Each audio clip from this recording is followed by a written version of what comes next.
we had a little bit of excitement last night.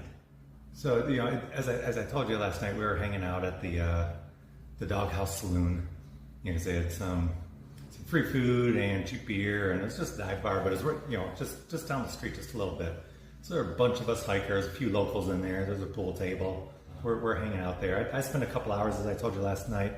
Me and Blackout headed out early.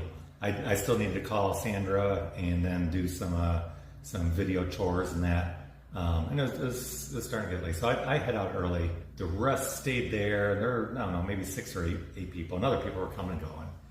Anyway, I go back, do my chores, and, you know, everyone was buying rounds of beer for everyone else. So it was a good time hanging out at the Doghouse. But I go back. Maybe an hour and a half later, I'm finished up my chores. I'm getting ready for bed. It's probably about 9:30, and Gandalf comes stumbling in. And he, you know, the door opens, and he comes in, and he kind of just leans up against the dresser and goes, "Oh, wow, I drank a lot. I usually don't drink that much. I think I'm kind of drunk." I go, "Okay, that's cool." I mean, he gets ready for bed. He goes, you know, he apologizes. He goes, "Sorry if I snore. I don't know if I snore when I'm drunk or not, but I'm pretty drunk, so maybe." So I go, "Whatever, I got earplugs." So it's all good. And actually, the people next to us, we got one of those connecting rooms with the door in between, and the people next to us were making a bunch of noise and that, so I didn't even really hear Gandalf. It was really the people next door. But I doze off asleep and that, and just getting a good sleep. And maybe around, I don't know, 11:30 or something like that, you know, I hear Gandalf get up, and I told him, because I turned off the air conditioner. It's getting a little chilly. I told him, you know, if you need to turn on the air, go ahead. I just turned it off, but if it gets too hot, go ahead, turn the air conditioner. So around 11:30, I heard him get up and kind of move around and that. And then, you know, I heard some water trickling on it. So I'm going, you know, is that the air conditioning condenser coils or something like that? He's trying to turn the air conditioner. But then, you know, the little trickle turns into like running water almost like that. So I'm still kind of half asleep in that. So I reach up, turn the light, and look over, and he's in the corner. Gandalf's in the corner, you know, facing by the door, peeing in the corner. And I go, "Gandalf, wake up! You're no longer in the woods."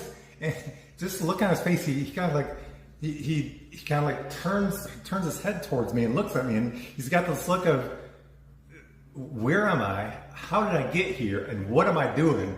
But anyway, he's there just peeing in the corner of the room. I guess sleep peeing, I guess you call that. And so we had a good laugh after that.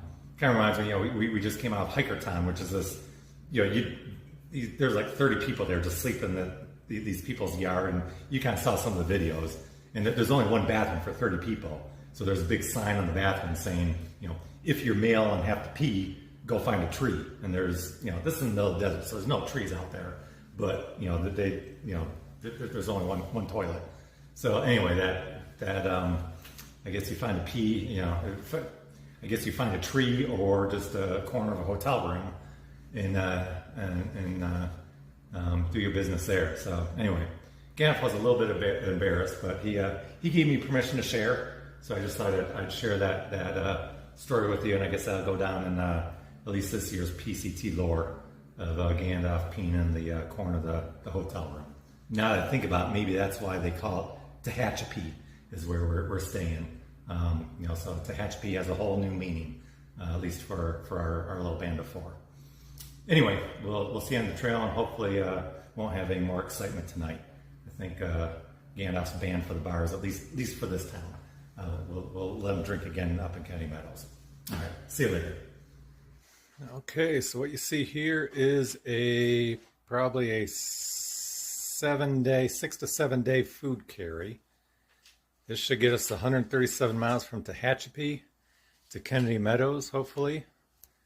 Just spent the last, I don't know, hour maybe, packaging everything up. And for breakfast, we're going back to our Carnation Instant Breakfast and Nido mix. I got the super mix because you had to buy the big cans at Walmart, and so I just divided them into six packages, and then got a couple of breakfast biscuits to go with the Nido. This is going to give me like 900 calories, I think. I'm up around 600, maybe a little bit north of 600 with this. And each of these are 190. So I got almost 1,000 calories for breakfast. So that'll get me off going good, hopefully. Then I'm going to switch over to dinner. Kind of boring for dinner. I got chicken ramen every day, and then either tuna or salmon or tuna ranch for dinner. But I'm going to get a little exciting, go a little crazy, and add some bacon bits in there. So get a little flavor, a little protein. So that's going to be dinner for every day. And I got a little bit of olive oil. I haven't had a chance to refill this, but I got a little bit of olive oil. Particularly hard day, I'll mix that in for a few more calories. Then for lunch, I struggle with lunch because I got to switch over to tortillas. I was hoping to get my pulled pork, but that didn't work. So I got a tortilla. I got some Nutella. And then, I don't know, I'm going to put some pepperoni on there maybe, or got a little bit of tuna, or maybe some of those bacon bits over there. I'll make something up for lunch. And then for snacks before and after lunch, I got an assortment of Fig bars and Snickers bars and Power bars and trail mix and some gummies. So I got more than enough food. Going with 6 breakfasts, 7 lunches, 6 dinners, and that should get me there. So now we got to see how much all this weighs in the pack. That's going to be the fun part. Anyway, we got food. Okay, so we're just finishing up the couch chores. Everything's going good. I got all my food separated and repackaged. You know, you buy things in bulk and you got to break them down for days. So food's all good. Back flush my filter. Restock the TP kit. What else did I do? Got the fuel situation under control. Wearing my new shoes. Second stop by Walmart to pick up a few extra things. So I think we're just wrapping it up now. And really the last thing left is just trying to fatten myself up. So I'm just eating as much as possible. I got a big party-sized thing of Cheetos and a movie-sized box of Whoppers and a 2-liter bottle of root beer, and just eating as much as possible. Picked out during breakfast, forced myself to eat lunch. We'll be going to dinner here pretty soon. So kind of feel like that proverbial Thanksgiving Day turkey that I'm just trying to force feed myself and fatten myself up, get as many calories in, because the clothes are hanging loose. I'm going to need a belt here pretty soon. And I really noticed my pants. My pants were tight, and now they're sagging. Running out of space on my backpack. The hip belt keeps getting smaller and smaller. So I need to pack on the calories because we started burning them up. Other than that, things are going good. So we'll get a dinner. I think we're going to head out early because tomorrow's going to be a tough day. Not tough, but it's just going to be, got a full 7-day food kit load and 4 liters of water, I think, because we got to go 16 miles, and it's like 2,500 foot uphill before you hit water. So between the water and the food, we're going to have heavy packs. So we're going to get an early start. I think we're going to, I don't know if we're going to get Trail Angel or an Uber back to the trail. Try and get into the trail early so we can knock out those miles. I'm not sure if we're going to stop at the water source at 16 or what's beyond that. I got to study the maps. Oh, that was the other thing. I spent a majority of the day on my Far Out. Couldn't get the Far Out going. So Far Out is the software that we use that has all the maps and the waypoints and water sources and tents. And we use that, you know, every backpacker has that on their phone and is in that all day long just so they know where to go, know the mileage, know how far it is to the next water. You get comments of how the water sources are flowing or if they're good or bad water sources and all that. So Far Out is essential. You're kind of dead without that.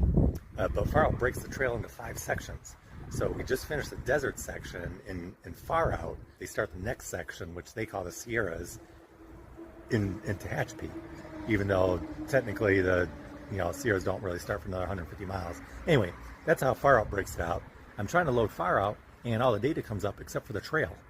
So I have all the waypoints, but there's no trail. We call it the red line because it's a red trail. I can't see the trail. So how do you know where to go, or if you're on the trail or off the trail? So I spent all day long trying to reload that and reset it. And I was on the customer support with far out. And anyway, it took, I probably spent, I don't know, 5 or 6 hours. But I think I got it all loaded up now. I went ahead and loaded all 5 sections and made sure all 5 sections are going to work. So I think we're all set there, but that was the majority of the day.